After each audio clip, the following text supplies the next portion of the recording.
how and why user management solutions need to evolve, and we've got Harry, Mike, and Billy today from AppSense.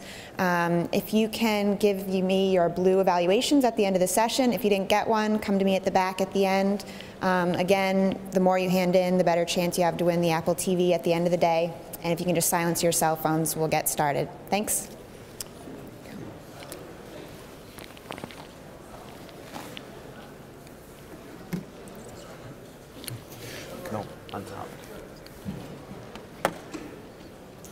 Okay, good morning. So this is probably my fifth BriForum, and I've done a mix of sponsor sessions and kind of the individual speaking sessions. So we thought we'll try and do a little bit of a hybrid today. Instead of give you kind of the boring corporate pitch, we thought we'll take some risks, we'll try some demos, we'll see what happens, and we'll kind of just share with you what we think about the market. Just to kind of, anyone here first time BriForum attendee here? First time, just curious? Okay, that's great. Anyone here been in the industry for more than 10 years? That's great. I think you guys are pioneers. And when I think about the user and the things that many of us have done that have been in the industry a long time, you've got Brad Peterson there, sitting there, who I worked with when I was at Citrix, who invented ICA, in effect, which many of us have had careers around that. I think the real point is that we started by trying to challenge conventional wisdom and saying, hey, we've got to solve problems for our users. They've got to be different ways. And I think we were the first people to say FUIT. Right? We were some of the first people to say FUIT. And we talk about FUIT a lot. And the first way a lot of us said FUIT was, F you data center guys. Right? All the guys that would stop me badging into the data center, what I could and what I couldn't do, what I was allowed to do with my applications, what I couldn't do with my applications. We solved a lot of those problems through things like terminal services, through Citrix XenApp, through other technologies just like that.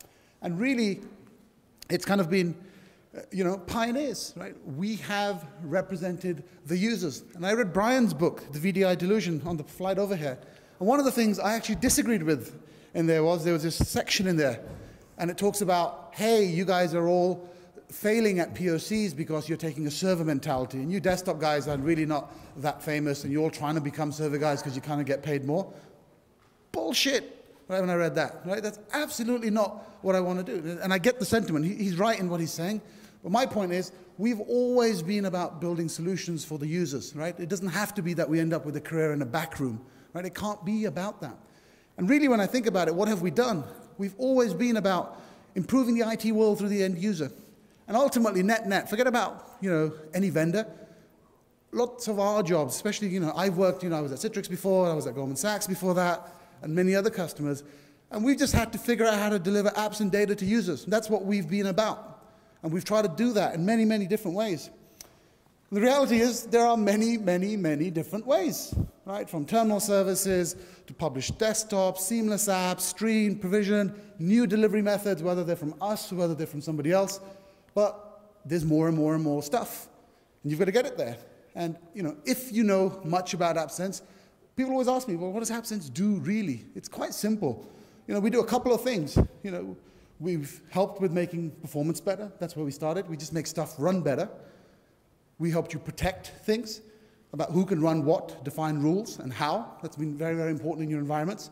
And we do this thing called policy and personalization, which is misunderstood by 99.9% of the industry, by mislabeling it as a profile solution, by misunderstanding it and calling it persistent personalization.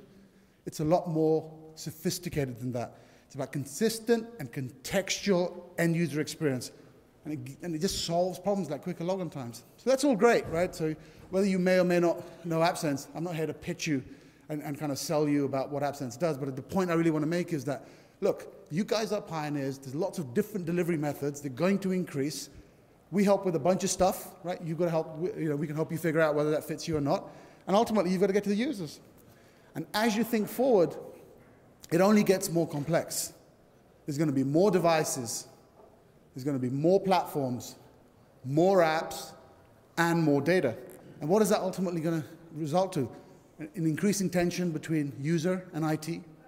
Cost, because guess what? Your costs are going to go up. you're going to manage more infrastructure. You're going to have to figure out how to deal with all of these infrastructure silos. So your costs will go up. You're going to get frustrated users who don't like your service. Right? They don't like your service. So what are they going to do? They're going to go outside, just as we've talked about Few It, and look for other solutions, and that's going to increase your risk. And when I think about that, and I go back to some of my kind of fundamental roots, having kind of spent 15 years as a customer, and how I would approach this problem, I think about it in terms of what I call stateless IT. And when I think about what we've done in the physical desktop and how we've evolved, I think we've gone through a couple of phases, and I think it's a bit of a journey. And really kind of the x-axis is about time, and really the y-axis is about state. So how much state you've had to manage in the past, and how much state you're going to have to worry about in the future. And when I think about kind of the desktops of the traditional PC desktops, nothing wrong with them, they're great, they do a lot of stuff, but we haven't had to manage a lot of the state because it's been embedded and relatively monolithic. Then we started to go to more kind of dynamic state. We've got into image management, we've done a bit of app virtualization, a bit of policy, a bit of personalization, a bit of this, a bit of that. And I think when a lot of people talk about VDI, whether it's going to save you cost, whether it's single image management, layers, whatever the approach is, I think what they're really talking about is a stateless desktop. Right? So I've always had this vision for the desktop has to become more stateless so you can have more of a follow me world, follow me persona, data, apps, ourselves, our partners, some of our competitors. We're all kind of trying to strive towards enabling that world, right, of a stateless IT infrastructure. And then ultimately it becomes more stateless. Like we shouldn't care about what a device, like what is a desktop? Like why couldn't this be my desktop? This is my desktop right now. It's a microphone and a clicker. This is my desktop right now. This is fine. That's all I need. There's no device. This is my device. This is my device. Right? So what is that desktop of the future? And I think you have to be agnostic. Right? It's got to be all about what we call the anywhere me. Right? So the anywhere me. So I should be able to do what I want, where I want, how I want, with the right set of rules. And Few It is all great, right? But you've got to have a sense of responsibility in terms of how you build it. Because at the end of the day, something bad is going to happen. At some point, a whole bunch of people are going to get hacked. Someone's reputation is going to get ruined. What are you going to say, Few It? If somebody lost my bank details and said, oh, Few It, they'd probably get a punch in the face, frankly, right? And they'd probably get sued. Right? It's just not good enough. And really, when you think about that, you as pioneers really, in my opinion, have to design user solutions.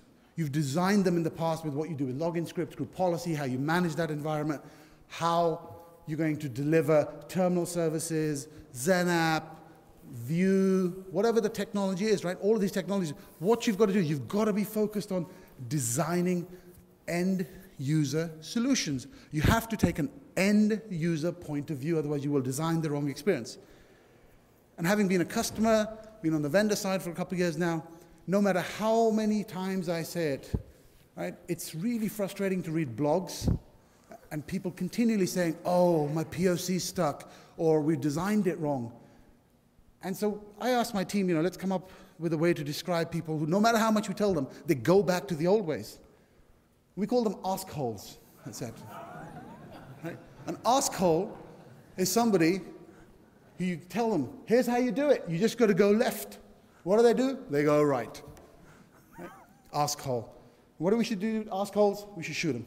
Because they will continually destroy and ruin, end-user solutions, which I care deeply about. So, all fun and jest aside, I think, look, the reality is, what we call at AppSense enterprise consumerization. Right? The enterprise is really important. Consumerization is great, but enterprise customers and businesses, more importantly, will have to figure out how to deal with this problem. So you're going to have to figure out, well, how do we deal with this problem? Well, our belief is that you need a people-centric approach to that. You've got to take that kind of approach. Because what's common across all of those vertical silos, all those delivery mechanisms, all those solutions that you're trying to build, it's the people. So, okay, that's great. What does that mean? Does that mean profiles? Well, no. We think it requires a sophisticated set of capabilities, what we call user virtualization, right? You can debate it, whether it's user virtualization, you can give it some other name. I don't really care. Because the point that's really important is, because what is virtualization? It's abstraction. And when you abstract, you can start to do more things with that abstraction. And we believe those capabilities that some of those we provide a couple of a set of capabilities. We're not going to solve everything. We don't pretend to.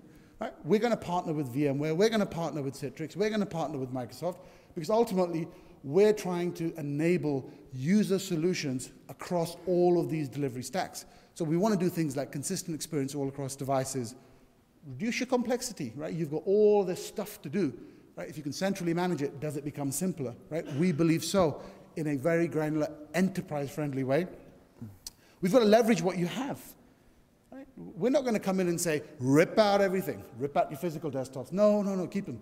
Right? Figure out the right use cases, build the right solutions, and we want to work side by side with your existing investments. We think that's very, very important, because I think a lot of reasons VDI projects fail or get blocked because it's rip out your management infrastructure. It's not a VDI problem you're trying to solve. You're trying to actually solve your management problem, which is fine. It's a noble problem to solve, but you don't need to solve it all the time with VDI. There are different ways to solve that.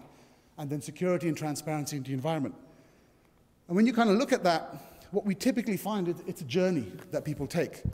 Right? So it's a journey towards this stateless IT infrastructure. And you've got to translate that, because stateless IT kind of sounds all very kind of CTO-ish and fluffy, right? And we have to kind of translate that into simple English.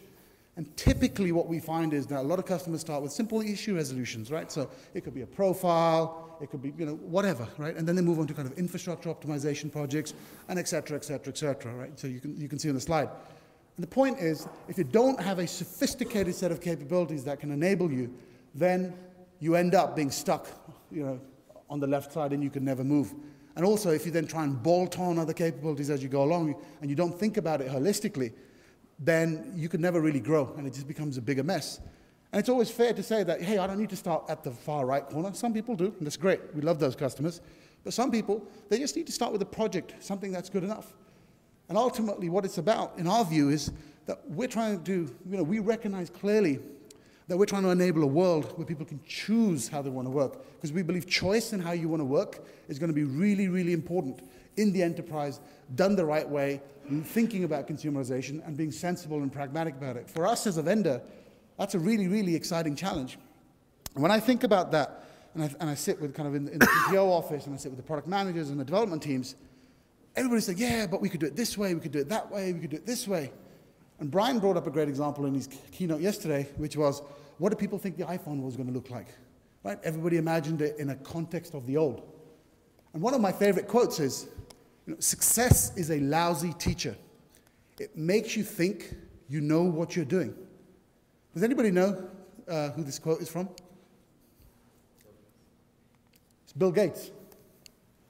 This is Bill Gates' quote. And one of the things, people ask me, like, hey, how come you left Citrix and you were the CTO, blah, blah, blah, and you came over to AppSense? Because this is what excited me, right? Because I've always believed, having just built a lot of this stuff, that if you don't take a user-centric approach and we don't rethink fundamentally how we're going to do things, we forget about the rules. We forget about how somebody says that it should be done. Well, I don't really care, right? We have to think from our own enterprise DNA, what kind of solutions do we want for the future? And I think the market's huge, right? It's fundamentally reshaping the world as we know it, the software industry landscape. And I think a lot of the incumbents have to reimagine their business models and their solutions. We're in a fantastic position in terms of rethinking how we could do things. And with that, I want to hand over to Mike Mills, who's a director and product manager, who will take you through some of that thinking. So, Mike. Thanks, Harry. Data, more data. So, Harry talked a lot about what we, is that loud? Feels very, very boomy, godlike. Harry talked a lot about what we've done in the past and about how we need to actually take the past and stitch that to the future, right? It started off as us building out some terminal server environments and connecting applications to people, and those applications now include so much more than what they used to. So, in fact, they may have started a little bit like this, and in fact, from a mobile perspective, we start out with these, great phones, maybe some laptops look like this, and we really didn't have a lot to worry about in terms of applications, or really, in fact, a lot of data. There really wasn't a lot going on there. Maybe if you're a little bit older, it may have looked like this, by the way. I don't know, Gordon Gekko shot, that's kind of cool. Or maybe if there's really old people in the room, it looked like maybe start off like this. But I think the point is that as we move to new devices, new experiences, we have to keep up with what our users are doing. We can say FUIT, however, we also have to look at these things in a way that's practical for an enterprise as well, right? Because our users are going to say this.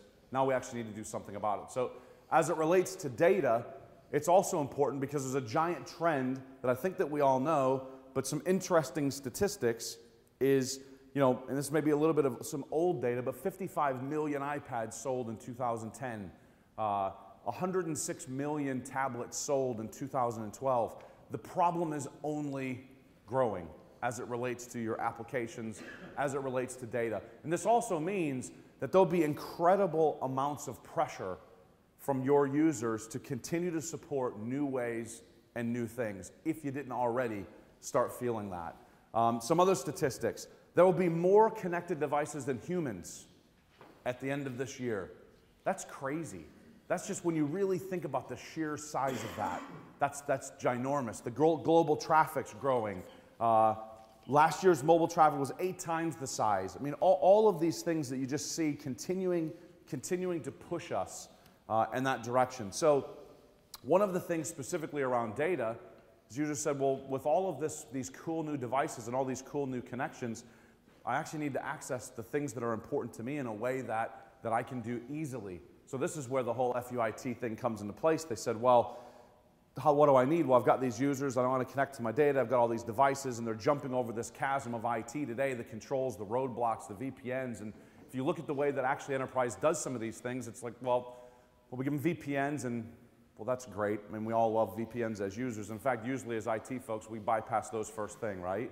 But we still make our users go through those things. You know, maybe we give them some type of cloud, and usually that's a private cloud, which is okay, but it really doesn't allow them to do a lot on their own. Maybe we do some type of corporate SharePoint, and if you have to connect through WebDAV or VPN, again, it's complicated, and if you've ever tried to use that on a phone, it doesn't really work very well. Terminal services, offline folders, we all love those. We love to set them up, we love to maintain them. So we give them these ways to do things. The challenge is that most of us often turn a blind eye. As I go out to customers and I talk to them about what do you do data solutions for your users, and I ask things like, well, do you allow Dropbox? So for example, is anybody in this room, you or your customers allow Dropbox on your environment? No? Nobody? Or do you just simply say, no, we don't allow it, but if it happens, okay. Maybe we don't proactively do anything to stop it. We generally turn a blind eye to these things. So what AppSense said is that, you know what? We know that users need access to these things. And in fact, companies like Dropbox, we're very friendly with. We appreciate the value that Dropbox brings, and we appreciate the problem that it created for the enterprise. So, you know, because the users are just going to go and develop or connect to their own solutions, whether it be Gmail, whether it be Hotmail, whether it be Dropbox or SkyDrive or G Drive or H Drive or his drive or your drive, it doesn't really matter. They're going to find a way to get these things done. So there's a big disconnect, I think, with the enterprise. We've got IT trying to push people into this old archaic rule set, and you've got the user saying, you know what, that doesn't really work for us, so we're going to do these other things. So I guess why does that matter to us? Well, for some of us in the room that actually manage these environments, it matters because we'll continue to get pushed by our users, and it's not just data. You'll see some of the other things that we talk about today. We know it's not just data, we know it's applications as well, and we know it's your mobile devices as well. Maybe your consultants in the room that are out helping your customers go through these solutions right now. The opportunity is great for us because this is actually a $15 billion market. Data alone, $15 billion by 2014. That, even if you don't intend to actually make any money off of that market because you're in an environment where you have to manage users that are tapping into that, it's just another indicator of how extremely large this problem will become, because all these vendors are going to be marketing and catering to your folks on how to get some of these things done. So AppSense came up with a new way, I think, to do some of these things. We call that Data Now. And I don't know if have any of you guys seen Data Now? No? That's good. Then we'll be able to show you guys something new today.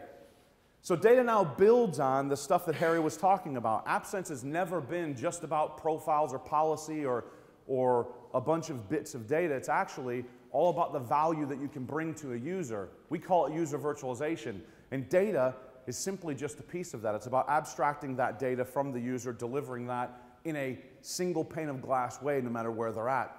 So it's really all about enterprise data orchestration. We know that your users want access to data anywhere. We've just covered that. So things like share, sync, and remote access are the basics, the foundational pieces that your users need. But we also need to enrich and enhance the way that they work today, because you invest in things like workflows. Your users, for example, have created spreadsheets, and I know it's an easy one to talk about, but you've got spreadsheets, you've got links in those spreadsheets to files that are sitting out on your network. If we enable some type of cloud-based solution and put all of those things in Dropbox, suddenly those links don't work. If that's hard-coded into the H drive, for example, because it's that user's home drive or some shared drive on your network, that actually won't work anymore. So data now works on the premise that we actually connect your users to their data. And there's a big difference here, I think, between what some other solutions may do and what AppSense does. When we talk about connectors, we're legitimately talking about connecting your users to data as it sits today. So what does that mean? That means that you drop it in an AppSense appliance, you connect it to your existing storage, whether that be SMB/SIFT shares or storage that you have out there, whether it be a SharePoint, WebDAV connectors. We'll talk about some of the other connectors that we have, and natively allow access to those. So it's not a solution, for example, that I've taken from the cloud, dropped into the environment, and then said, well, I'm going to use your storage only. Actually, what I'm going to do is carve out a piece of your internal storage and then require you to move data into that. See, the challenge with that is that all your workflows will break. Try and open an Excel spreadsheet that somebody's hard-coded to the T drive and then move all of that data even into another repository. It's a pain. Or let me ask you this, if you've got a bunch of SharePoint environments set up, so you've got 10 of these across your environment, are you going to move all of your data out of those SharePoint environments so that you can enable anywhere access to data for your users? The answer is probably no. You've probably invested way too much money into things like workflow or maybe document management for that stuff. So as you see here, it's all about connectors. It's about the user from any device connecting to any storage. Today, enterprise storage. Tomorrow, potentially offsite. As your organization starts to decide, well, you know what? It costs us $1 a gig or a terabyte or whatever it is nowadays. I might be behind the times on that, to store something local. You may say that in 4, 3, 2 years from now, you know what? We're actually okay with moving some of these things to Amazon or Azure or Dropbox or whoever may be the provider at that time. So if we can create a layer between the user and the data to allow that single pane of glass experience so that the user connects to one place and all of the data on the back end is presented to them in one way, now you're free to move that data wherever you want to. And there's some cool technical things we can do behind the scenes to actually make sure that that data appears like it's coming from the original source. So things like workflow will continue to work. Uses your existing storage. I know I've harped on this a little bit, but the fact is that it's no migration, no friction. Well, I guess low friction, not no friction, some. But the reality is you drop it in and you go. We don't have to move anything. You don't have to set anything up except for actually who accesses what, and maybe set some policies on how they do that, when they do that, where they do that. But in general, it's set and forget. Data costs, $9 billion spent on storage. Again, just more facts to say nobody wants to move their stuff. We're not unhinging your local data storage anytime soon. And the big thing is that it actually works the way that you do. I don't know the best way to secure your data. So things like DLP, for example. If I was to move your data from your solution to my solution, suddenly that means that I have to integrate with all of your DLP. I don't want to do that. In fact, I'd much rather you manage your DLP in the way that you want to manage it. Your rights, your security, your policies. I don't know, for example, that when a doctor in facility A moves to facility B, that he's no longer allowed access to documents that he shared with a nurse that was at one system, health system or the other. You know that. So we will give you a rich framework to allow you to create policies against these things.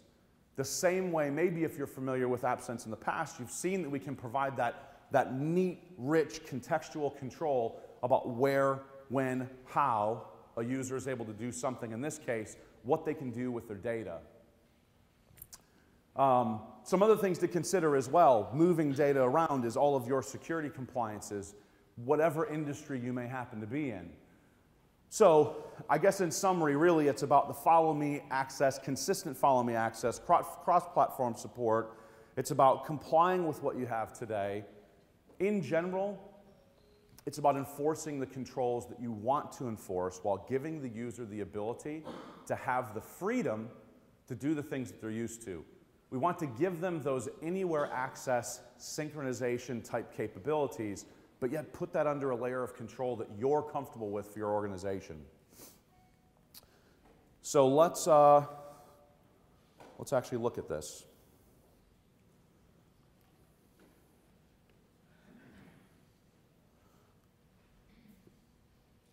So I've actually got a Windows or a Data Now client running on my Windows machine. I actually see it's doing some synchronization in the background as we speak.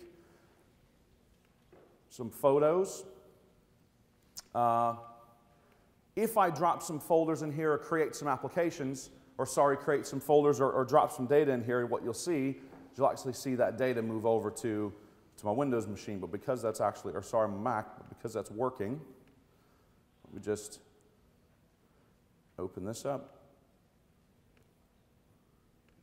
Create a new folder. And then I'll go to our web client.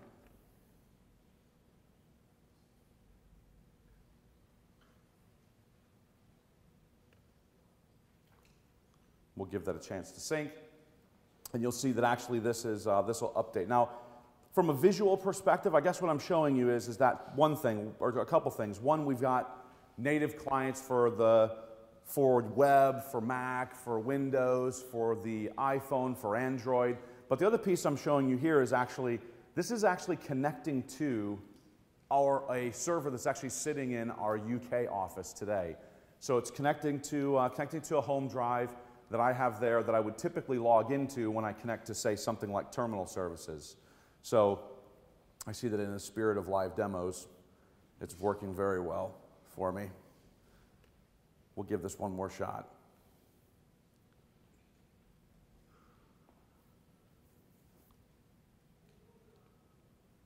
And then we'll move on. So native client for Windows, native client for Mac, connects back to your home storage. Again, frictionless. So let's talk a little bit about what happens with your users that are already using some things. Does that show well on the screen? It's fine. Yeah? Yeah. So as we started thinking about the enterprise and this single pane of glass experience for users as it relates to things like your SMB shares, SharePoint, any other type of FTP or web dev connectors internally, we said, well, what about all of these cloud connectors? What if you actually have your users that are already using some of these things? Is there a way that we can give them the exact same type of experience? So in true enterprise consumerization fashion, we said, well, actually, there's a consumer view of data, and then there's an enterprise view of data.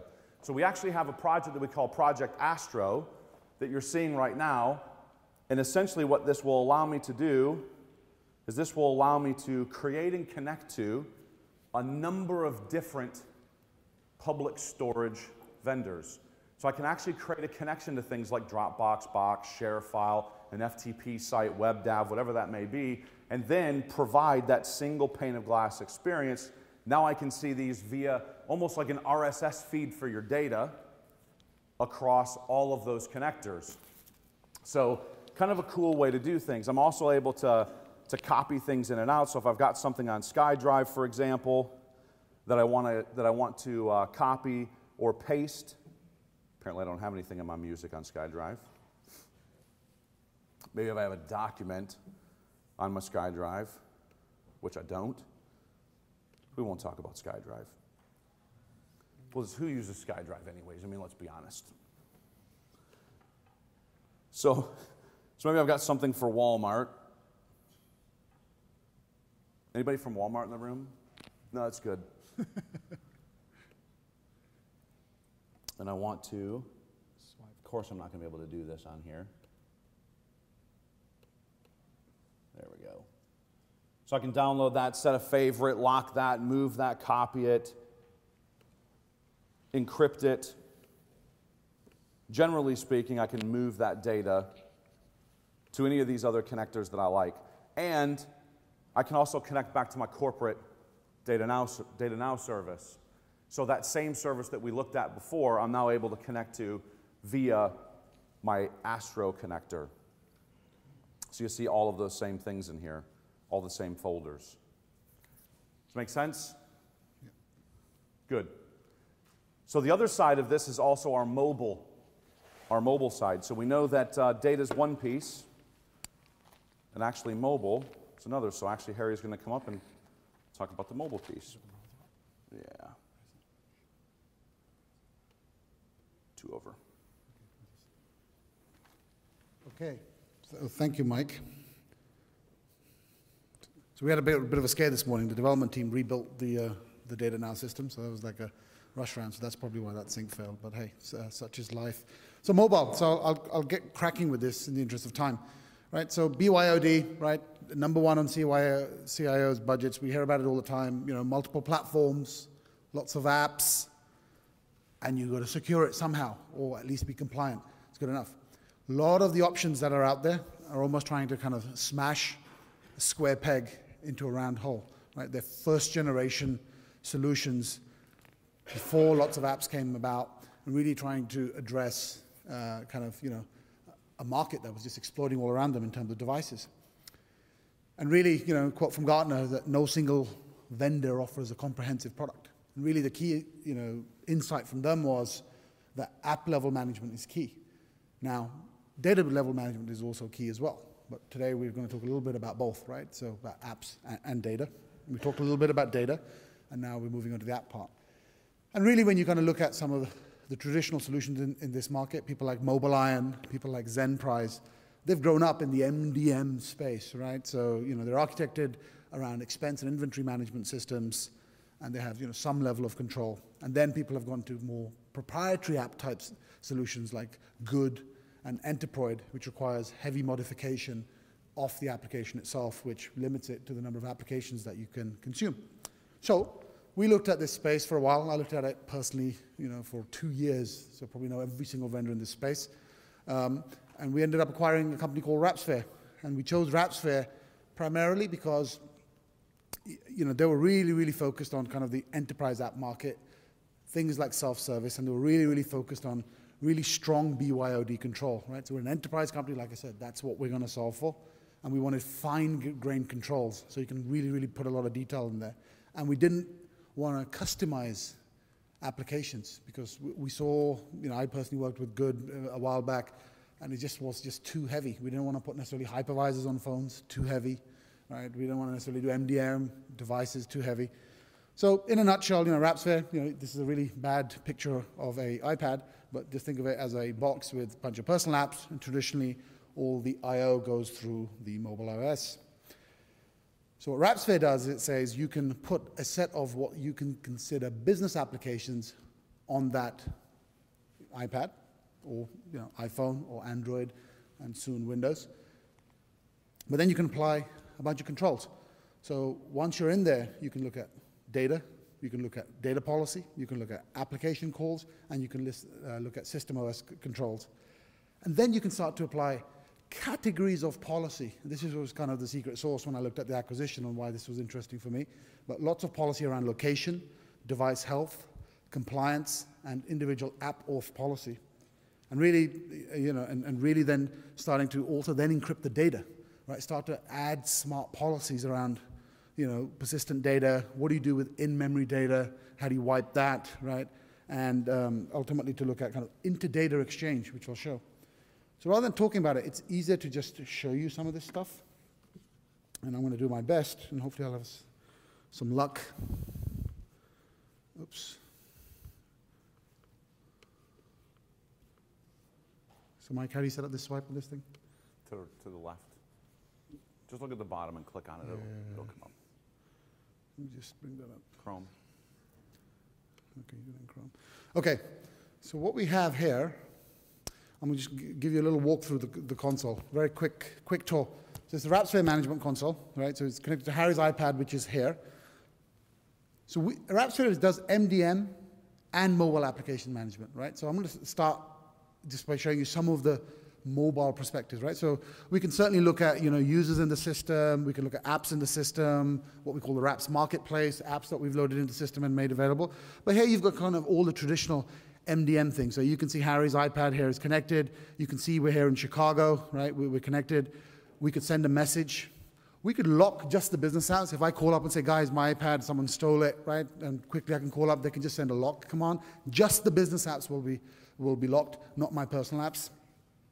We can revoke email access. We can even wipe the device, wipe just the business apps or just the data associated with those. So it gives you more granular control. Because the last thing I want is my personal iPad wiped and all the pictures that I took this week wiped, right? Wipe my business apps, I don't care. Wipe my data, right? That's different to what I want to do here. So there's a bunch of cool stuff we can do here. And then we can start to get into device policies, right? So this is the MDM section part, which I'm trying to show you here. But let's just go to secure device policy, for example. So we've got all the policies here, right? Allow SD card, Bluetooth, Wi-Fi, allows users to install apps, iCloud stuff that you can and can't do, whether you're allowed to look at YouTube, disable some of the native apps, in-app purchase. Do you want authentication, simple? Do you want 16-bit passwords? What are some of the email rules you can do? And that kind of becomes interesting. So we can do a lot of stuff there. And then we can start to do app-level policies. So I'll just go to the secure policy set, since that's the most interesting. But we can do things like I showed you in the picture before, we have different categories of policy. So we can try and detect if the device is jailbroken. We can check if this is a blacklisted app based on some groups that we can set up. We can try, online authentication. We can do max pin resets, right? If it's allowed to be run offline or online. We can restrict by geolocation, right? We can restrict by VPN. And then we can even go down to data encryption. What happens to the data in the apps? And also how do the apps inter-exchange with each other, right? And the best way to show that is to kind of just demo some of these on the iPad. Change some of the policies, fingers crossed that the policies apply, what I did in my room this morning, and we'll see if it works, right? So I'm just going to make it really, really simple.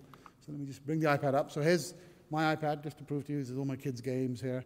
So here's my iPad, and what you can see here, and we can't see my finger pointing, but if you look at this Yammer icon or the Quick Office, there's a little badge, right, a little wrap badge. It means, we've done our policy application to that app. So this is considered business apps. Now, let's say I looked at this and I said, oh, you know what, I'm missing my business apps. What I could do, I could go to the WrapSphere application itself. Let me just go back. And this is what we call, this could be like a store that is your enterprise app store that's shown to me. So the ones that are highlighted are the ones I actually have installed, and these are other apps that are made available. So all I have to actually do is click on it, and it will start to potentially, download what I want. What I could do is go to help and say, hey guys, you suck. I'm going to suggest an app that you should have, and send email back to the help desk. So we're thinking about concepts like self-service. But if we come out of that, one of the things we've always said is, right, we want a native launch experience. We don't want a client to launch another client. Right? We don't want to have to go through another person's pane of glass to do that, because this is how mobile users are trained to behave. So I'm going to launch Quick Office first. If I launch Quick Office, right, it's the first thing that happens, right? So Quick Office launches, it's fine, right? I could go in there, this is a wrapped app. If I try and go into Yammer, and in Yammer I'd put a policy in this to set an application pin. This is a policy, so I'll have to go 11111, which is in this case, and then I'm in Yammer, I can do my thing. So what I'm trying to show you there is that I was able to apply two different sets of application policies. It wasn't a course policy. It was one policy for that app, and I was okay to just go straight in without a pin into Quick Office. And that's a choice. So if I now flick back to the management console, let's see. There it is. And so let's try something here. Let's go to device policies. Let's go to default device policy. And let's see if the geolocation policy will work. App policy. Oh, sorry, wrong one, apologize. Default app policy, and I go to restrictions, and right now we allow it to run from everywhere. So if I come here, and I just go edit, and let's say I only want this iPad to be run from the AppSense HQ in New York's zip code, right? So I do that. I will save that. So it's saving the policy now. Now, most of the solutions, when I looked at it, they'll require you to go touch the application, repackage it, reapply the policy. So what this has done here is save changes to default changes. Now, it should have, if it's worked, right, it should have gone back to this device, Harry's iPad. You can see it here. And it should have said, you know, it's probably given some sort of update, because I've got log messages here. There's an MDM push now at 10:57, which is probably about now, right? Now, let's see what happens if I go back to the iPad. Let me try it. Let me see if it'll actually work. It may not have pushed a policy, but let me just kick that.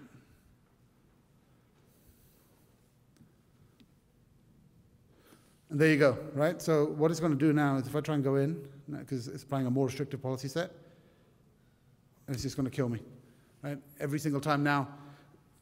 This particular version on the dev server doesn't put up the pop-up message, but the pop-up message would have said, hey, you're in a restricted location, please call your app server administrator, right, et cetera, et cetera. So we're still finishing that kind of stuff off, and you know, I think that will come in time. The other thing we can do, if I just go back here,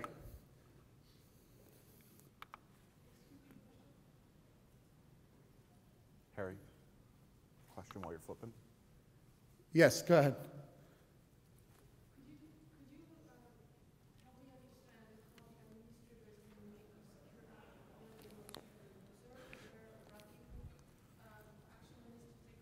Yeah, so what you would do is you would have to get hold of the IPA, right, of the file. You suck it into the WrapSphere console, then we auto wrap it. We put that application in a group, and that group has a set of policies assigned to it, right? It's auto packaged. It's just a file, right? So we're not modifying the app. It's just boom, straight in. But now, you know, you can't just take any file, right? You can't just go in and break everybody's license agreements. You have to have an agreement with them to do that. So the reason I showed you Quick Office is because we have a specific agreement with them to allow us to do that. So you could, if it's your own app, you can do what you want. If it's a third-party app, you have to make sure that you're within the license compliance rules. Right? You can't break the. I mean, you can, but you know, then that's you know, probably not kosher. So one of the things I do want to talk about is, and just in the interest of time, I'm not going to demo it right now, but this is really, really important to me. But data pasting, because one of the really important things is, do you want business apps on a personal iPad being able to cut and paste data outside into personal apps? The answer is no. So right now here I've got, you know, you can allow business apps to talk to business apps, so there's inter-app communication. But what I may want to do is that, say, you know what, I can override that policy because I'm the admin. I can then basically say that inbound pasting is okay. That means I can paste into business apps, but I can't paste out. So we've almost got a dual clipboard, right? And if I had time to demo this, what I would show you is me basically trying to copy out of Quick Office into an email, and it wouldn't allow me. But then I could copy from email back into Quick Office, right? And then that would really show you kind of the granularity of policy. So what I'm going to do is,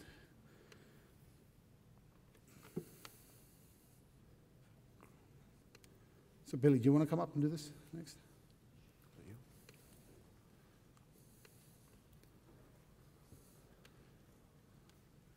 God, shit, screen is killed, Chrome. It says killed out. I can't see the screen.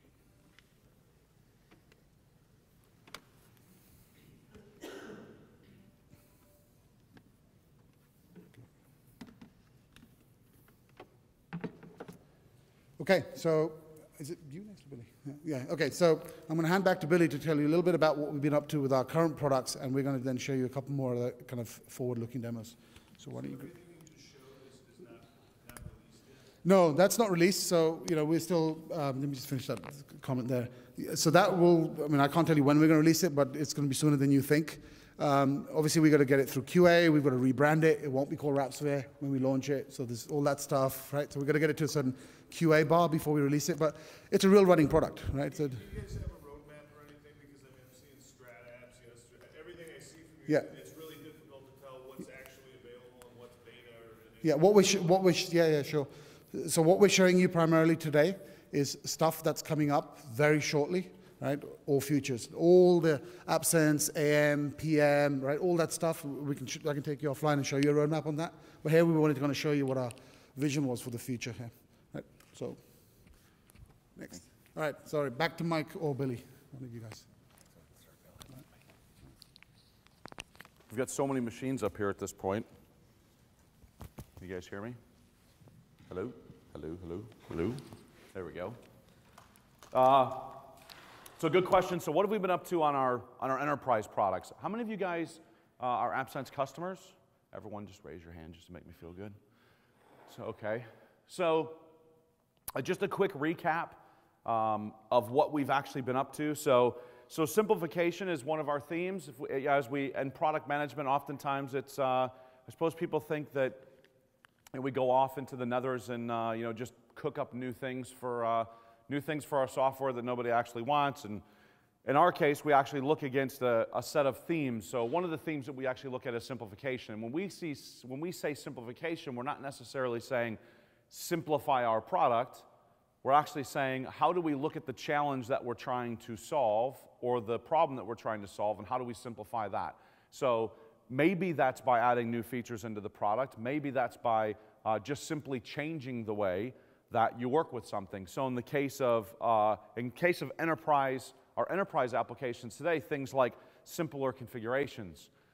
We know that for you to put together a complex set of configurations across different applications and different business groups, for example, in your company, is hard. We know that your desktop team and your Citrix team may not be the same people, so if you want to apply a set of policies across those different environments, and that might not be the same people.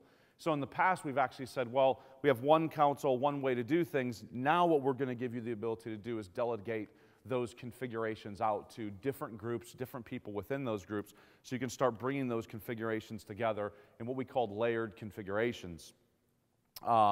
Quicker to evaluate so that we can actually set the environment up quicker, which means your POCs will go faster, which also means that partners will actually be able to create their own IP as we look at things like APIs and whatnot. So just some things on simplification. User rights discovery. So one of the things with Application Manager and user rights management was the ability for you to control rights of an end user. So if you have applications that require administrative access, rather than give them administrative access or tinker around with the registry and file rights or create some type of additional layer, we can actually use user rights management to control that. Well, one of the challenges was we gave you the ability, and actually most organizations gave you the ability to either clone some existing rights or just emulate those rights that of a, say, local admin. So not necessarily give them local admin rights, but give the installer local admin rights. Well, actually what we heard from our customers is that we don't necessarily want to do that. We want to be able to be granular about the things that we pick. For example, because we're talking about SE token level privileges, we want to check each one of those and only give that application the required privileges that it absolutely needs. So we actually gave the last version that we released, we gave you the ability to do that. Well, then it came back and said, well, we don't actually know what those are. So we said, you know what? How about we just solve the whole problem and allow you to discover what those rights are. So run an application and then automatically discover what rights that application needs at a minimum to install or run. And then you can apply policies based on that. The other thing that we talk about a lot, and you heard Harry talk about with the WrapSphere things, a little bit with the Data Now stuff, is self-service. So one of the other themes that we look at is self-service across all of our applications. So from now on, everything that we develop will be developed in a way that has some form of self-service in mind. So if I look far into the future, that would be the ability for your users to start creating policies of their own based on rules and things that you would have put in place. But as it relates today, it's taking things like, for example, your personalization. Instead of them calling up the help desk anytime they want to roll back when something's changed, we actually can give them a web portal so that they can actually roll back that personalization themselves, yet give IT the control to say that this is your golden personalization, and that way they actually can't make changes past that. So just the beginning of our self-service approach. Being a little bit more enterprise and desktop friendly, so rather than have 3 agents or 1 agent for each of our applications, looking to consolidate those agents, and the consolidation of those agents, and even before that, being able to deliver them in such a way that doesn't require reboots on the endpoint, that doesn't require a touch, to your user. So very important that you're able to deploy our software quickly.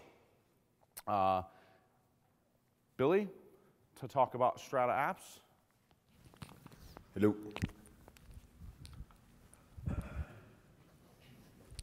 So before I introduce Strata Apps, let me just introduce myself. I came to AppSense from Goldman Sachs, where I worked with Harry some number of years ago to build out VDI, back even before it was called VDI. And we did some of the original FUIT there, right? As we migrated everyone over to VDI, we took away their admin rights, but we left us in engineering and development. We kept full admin rights, and so that was great for us until, of course, Harry buggers off to Citrix, and we have a new CIO that says, well, now the developers and engineers, we have to remove your admin rights as well. By that time, I was a product manager for our app virtualization. And I went to bring in Microsoft AppV. I went out to the AppV team. I asked them for a pre-sequenced version of Office. They brought me to the Office team. Lo and behold, I got a pre-sequenced version of Office. I brought that back to Goldman, and guess what? I couldn't deploy it in production. Why? I found out we had over 1,500 Excel add-ins in the firm. Add-ins from third-party vendors like Bloomberg and Reuters, add-ins that developers and power users wrote, add-ins that people would just download and use. There was no way I could sequence 1,500 separate versions of all these plugins and get Excel out there. And if I look at the application stack in an enterprise, if I look at like a Goldman, we kind of divide this into kind of three big areas where we have the apps that are kind of built in the base image. These are your core apps, your IE, your Office, your highly engineered apps. Then we had the apps that we packaged and delivered. We had an entire packaging team. This is your Visual Studio, your Bloomberg, your Reuters, all of these apps that we engineered and managed very well, all these well-deployed apps. But then there was this kind of long tail of apps, and it first hit me with these Excel add-ins, but as we really drilled down and analyzed our environment, there's hundreds, possibly thousands of these apps that are used by 1, 2, 3 users here, this little tweet deck that's used by 3 people over here in marketing, and these little add-in that this guy over here made for his team. There's this long tail of apps, and so I thought, well, how do we deal with these? How did we deal with these then? Well, there's basically three ways in which we deal with them. We would kind of push them up the stack into the packaged applications. Oh, you want TweetDeck? Great. Send it over to the packaging team. That'll take 2 weeks. Pretty soon you'll get a packaged version of TweetDeck, which will be out of date because there'll be a new one by then. So we could package it and send it down the traditional route. That was very expensive. We could file some sort of exception and just get that user admin right so that they can manage their own app. Of course, that was labeled as very risky. And we could take the third option, which is just simply say, well, that app's not allowed here. And then you end up with a frustrated, angry, unproductive user.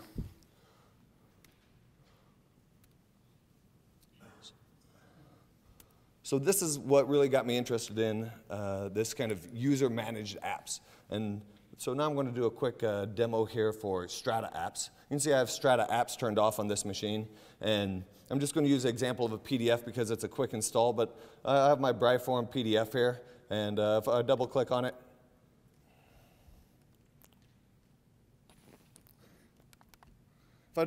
you'll see that I don't have a file association with that. I don't have a PDF reader. So of course I download a PDF reader and I try to run it.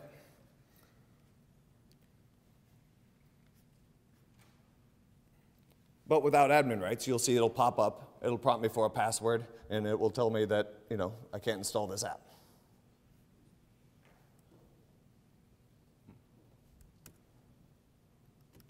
There it goes. So it's asked me for my admin password, which I don't have because I'm logged in as a standard user. So in this case, that would be a help desk call or simply a failed user experience. Now with Strata Apps enabled,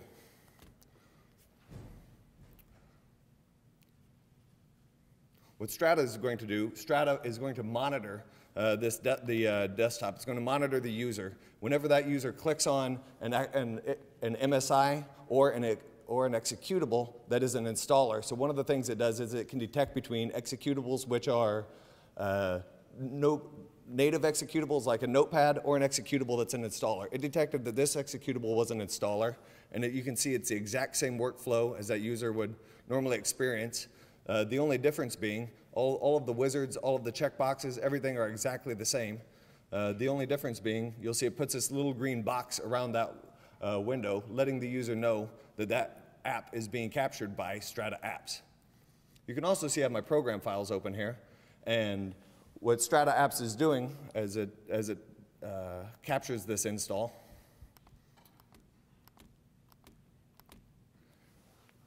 what Strata Apps is doing is it's capturing all of the rights to the file system and the registry.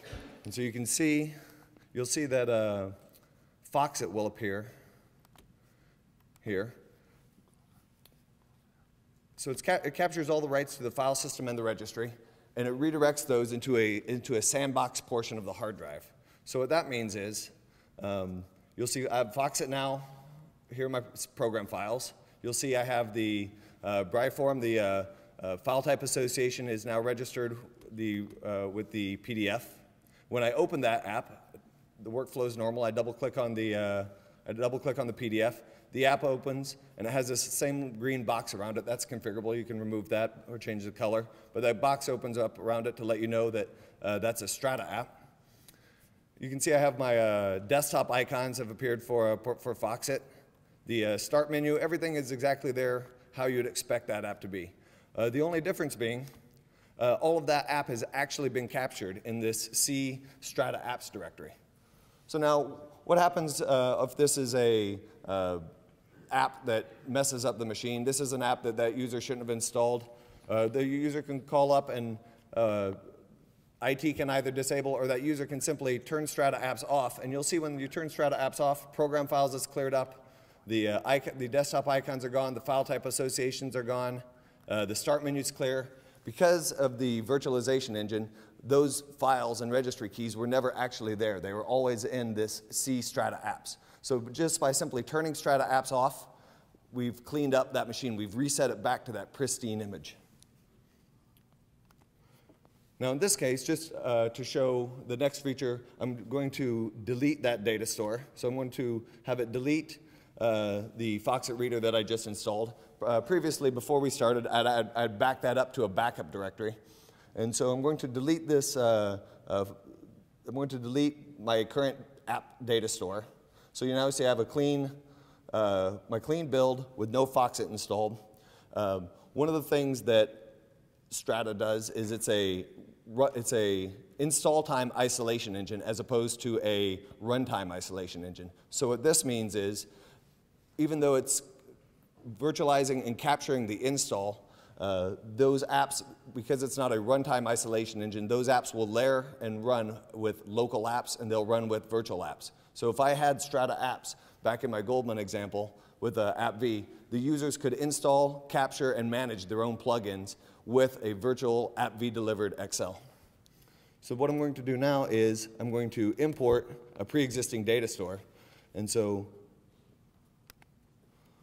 of my Intel Ultrabook, you can imagine that if this machine crashed, or if I went to a new machine, or if this was a VDI, in which case I was assigned a new VDI, I could export that data store out to a USB key, out to a network drive, out to a Dropbox. I get my new Intel Ultrabook, I log in. I'm going to browse to my backup folder. Again, this could have been a USB key. I'm going to re-import that application set. And you might think, well, with Foxit, that's one app, I could have just reinstalled it, which is true. But if I had 20 or 50 apps, you can see that it would make my life considerably easier. And you can imagine on a VDI environment where you'd log in, you get a new VDI, and I re-import my data store, and bang, all of my apps are there exactly as I'd left them.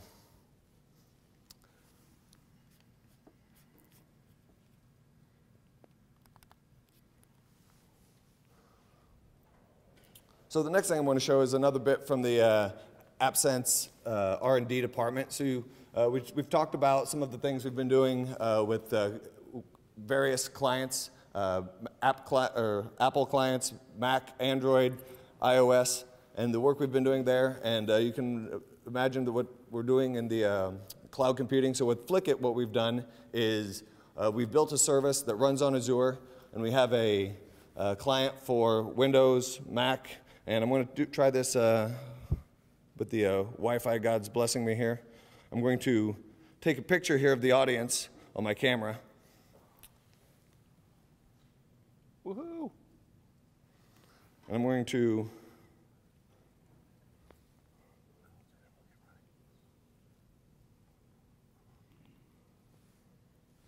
flick it to my PC. So basically, I've taken this picture, I've flicked it to my PC, and now you'll see that the picture that I've just taken will appear on here. The other good example of this is how many times have you been on your PC and maybe you went to Google Maps or you went to some URL and maybe you found your favorite Chinese food place, you got out to your car and then you had to type in that entire URL back on your phone. The other instance of this, so here I'm at C events, BriForum, really long URL, and I want to get that same URL on my phone. I don't want to have to retype that entire thing back. So what I can do is I'll take this URL and I'll flick it and it will go back to my phone.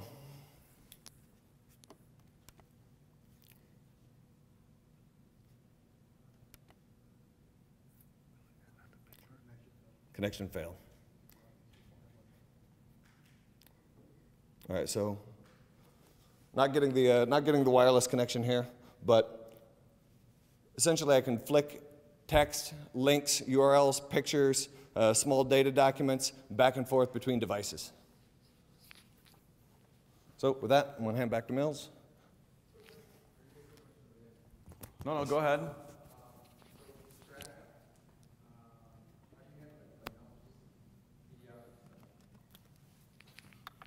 So with non-persistent VDI, the way it is today, it's a manual import and export of those applications. So a user would have to install their user-managed apps. If you got a non-persistent VDI where you logged in on Monday and they kept that machine until Friday, they'd install all of those apps. They would have to export them out to a share drive, and then when they got their new VDI, they would have to import those back in.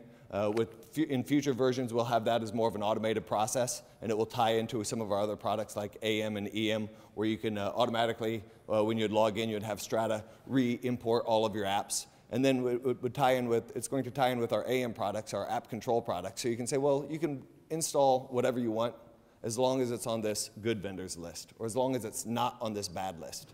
So that's where we're going with it.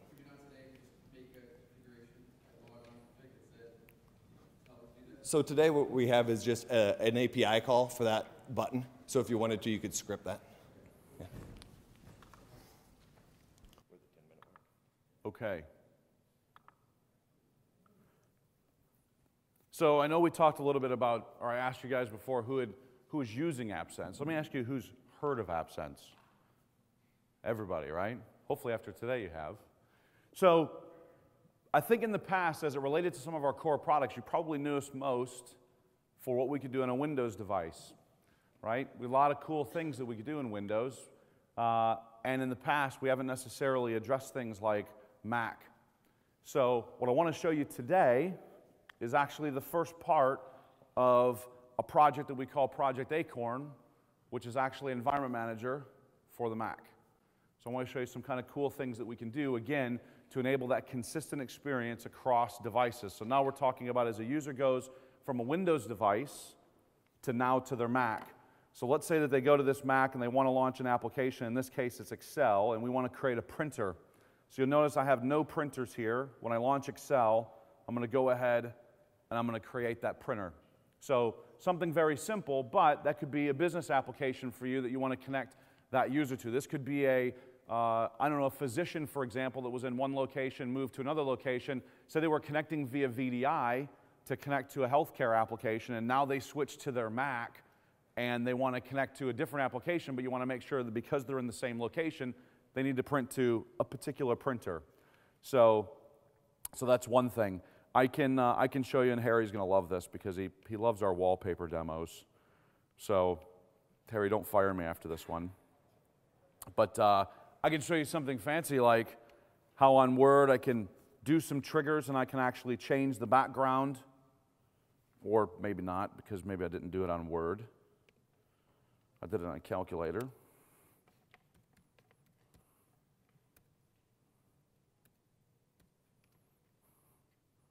So you'll see that my background has changed. And now if I close Calculator, I can change that background again. Again, something very simple to show something actually pretty complicated in the fact that I can go ahead and I can create some and do some workflow based on triggers.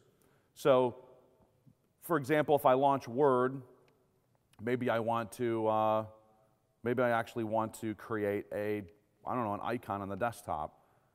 So in this case, anytime I launch Word, I'm going to go ahead and create that chess icon on the desktop. So again, some simple examples to start to show how, as users transition from one device, one location, one area, no matter if it's a Windows platform or, in this case, a Mac platform, we can actually deliver that consistent, relevant experience for the user.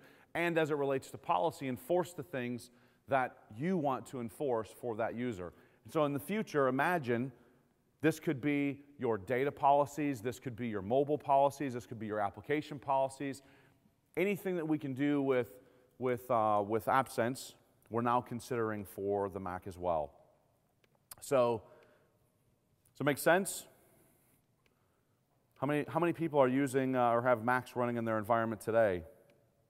Quite a few, I imagine. Excellent.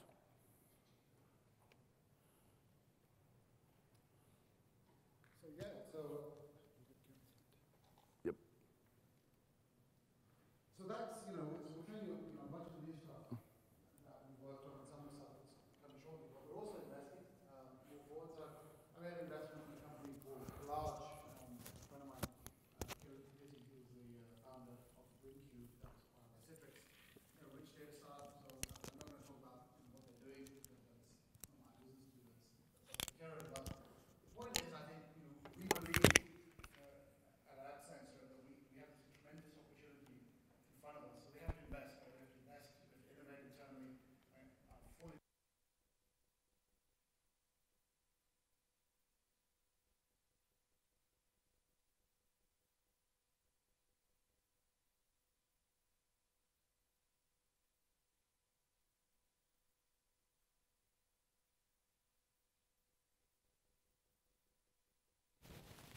Okay, is that better? Is that okay? Okay, so I'll just do that bit again for the tape. So you've seen a lot of innovation internally at AppSense, upcoming, and some of it's already available. We're also investing externally. So we invested in a company called Collage, Kieran Committee CEO, former founder of Ringcube that was acquired by Citrix. The point really being there is that we've got to invest forward. We believe that there's a huge opportunity in front of us as an independent company, which we fully want to be. We've got to keep investing and growing. And ultimately, look, I think it comes back to what I said at the beginning. I personally believe, just given from where I've come from, you are the pioneers of building user solutions, and I think really it's an opportunity. It's a huge opportunity, as opposed to worrying about FUIT and all these forces, is to embrace it and build new solutions. And I think the user or people-centered computing, whatever you want to call it, I really think that there has to be a new approach, a new mindset. And I think collectively, as an industry, we have to invent the future, right? We can't let chaos dictate us, so we have to invent new ways as vendors to do this. So with that, I want to say thank you very much.